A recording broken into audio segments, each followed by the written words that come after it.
Nana and Leor had been married for many years, and their bond remained as strong as ever. Nana, 50, and Leor, 60, shared a relationship full of joy and love. They had a son, Jabari, who had already finished his studies and was working at a large company. Although Jabari lived alone, he frequently visited his parents, often staying a few nights to spend time with them because he knew how much they appreciated it. Nana adored her son, and her relationship with Leor was so loving that those who saw them together often compared them to newlyweds. They went out often, enjoying each other's company and finding ways to keep their marriage full of life. It was clear to everyone that they were very happy together. One day, Leor received exciting news. He had been offered a significant contract with a major company in the United States, which meant working abroad for a year. The contract came with substantial pay, enough to make a big difference for the family. When he shared the news, Nana felt excited and danced with joy. However, later that night, while alone, her happiness gave way to worry. She thought to herself, "How will I manage without Leor here for an entire year?" Their bond was so strong that the idea of being apart made her feel deeply lonely. She murmured, "I'm proud of him and happy for this opportunity, but how will I endure a whole year without my husband by my side?" Leor noticed Nana's worried expression and gently asked, "What's wrong, my love?" Nana sighed and shared her fears.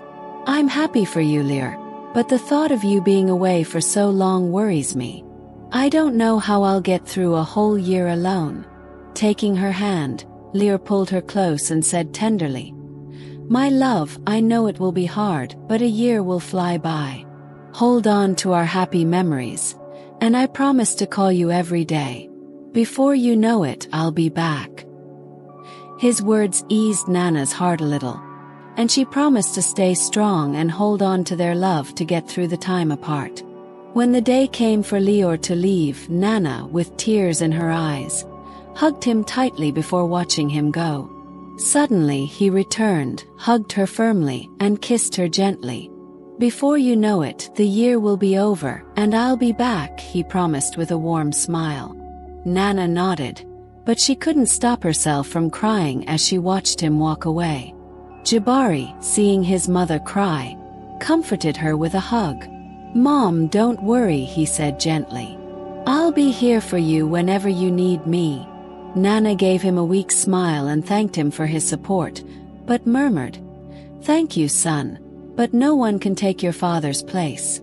As the months passed, Nana found it difficult to adapt to being alone in the house. One evening she called Jabari and confessed, "This house is too big and empty. I don't think I can stay here alone any longer. I'd like to stay with you until your father comes back." Without hesitation, Jabari agreed. "Course, Mom. My home is your home too." After moving in with her son, Nana began to feel happier. The evenings they spent together, sharing stories and laughter, eased some of her loneliness. However, she couldn't shake the emptiness she felt at night. Since Leor left for the United States, Nana had tried to fill the void his absence left behind. Jabari's laughter and company were a balm, but when the house fell silent at night, Nana faced a loneliness larger than any room she could be in. One evening, while going through old family photos, she remembered Leor's warm hugs and how he used to hold her hand when she felt lost. Silent tears rolled down her cheeks as she murmured, "How much longer can I bear this?" It was in that vulnerable state that she met Malik, Jabari's best friend. Jabari had invited him over for dinner, and Malik, with his calm voice and kind smile, caught Nana's attention in a way she hadn't expected. That evening, as they talked, Nana felt something she couldn't explain, something that filled her with confusion and guilt. One afternoon, Jabari had to stay late at the office. Unaware, Malik decided to stop by the house to return a book he had borrowed. Nana saw him through the window. She quickly changed into a dress she hadn't worn in years. Something inside her wanted to feel visible, desired, even if just for a moment. When Malik knocked on the door, Nana greeted him with a warm smile, but her heart was racing. Malik, who had always shown respect and kept his distance, noticed a change in her demeanor. "Good afternoon, Mrs. Nana. Is Jabari home?" he asked politely. She shook her head. "No, he's working late. But come in, please. There's no sense in leaving without at least having a glass of water." Malik hesitated for a moment but eventually accepted. As they sipped tea in the living room, the conversation flowed unexpectedly. Nana, who had kept her feelings to herself for so long, began to open up about her loneliness.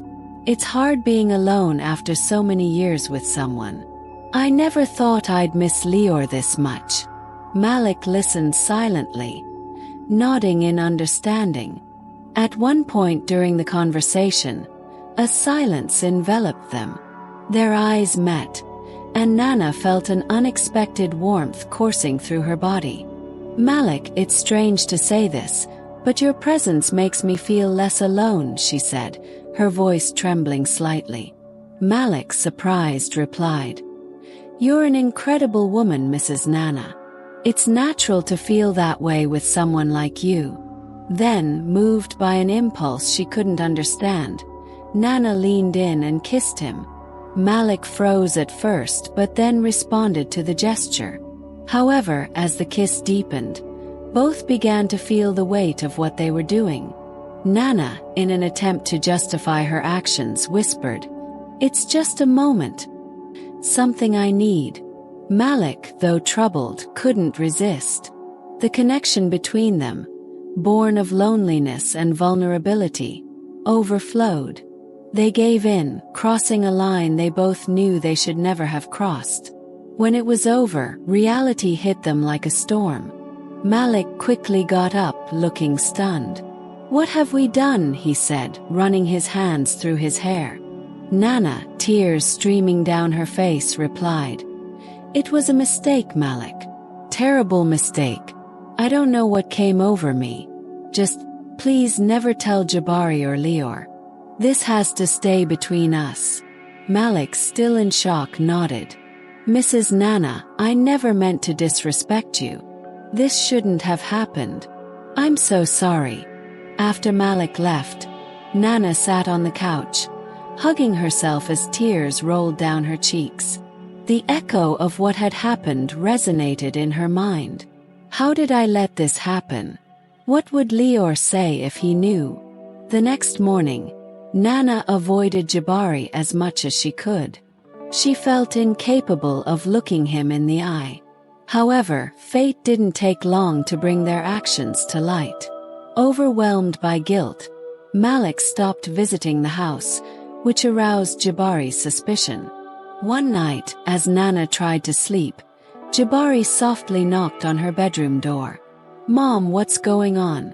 You've been distant, and Malik hasn't been here for days. Is there something you're not telling me?" Nana tried to dodge his questions, but Jabari's persistence pushed her to her limit.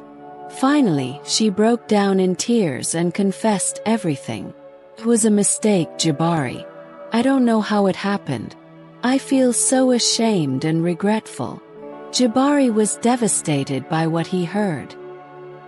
He felt not only betrayed by his friend but also by his mother, whom he had always seen as a pillar of strength. "I can't believe this, Mom. I don't know what to say to you." His voice shook with anger and sadness. Consumed by guilt, Nana decided to confess everything to Leor during a phone call. When Leor heard what had happened, the silence on his end was deafening. Finally, in a broken voice, he said, "Nana, I need time to process this. I don't want you in the house when I return." As time passed, Leor reflected on his love for Nana and his commitment to their family. Although deeply hurt, he decided to give her another chance. "Nana, what happened shattered me, but I still love you. If you're willing to rebuild our relationship, I'm willing to try." Nana, filled with remorse, promised to show him that his trust wouldn't be misplaced. Jabari, seeing his parents' efforts to heal, decided to release Malik from blame, understanding that loneliness and vulnerability had driven them to that mistake. Forgiveness isn't easy, but it is a necessary bridge to overcome the deepest wounds. This family, though marked by pain, found a way to rebuild, proving that love and understanding can prevail even in the darkest moments. If this story resonated with you, don't forget to subscribe for more profound tales exploring the complexities of life. Thank you for your support and see you next time.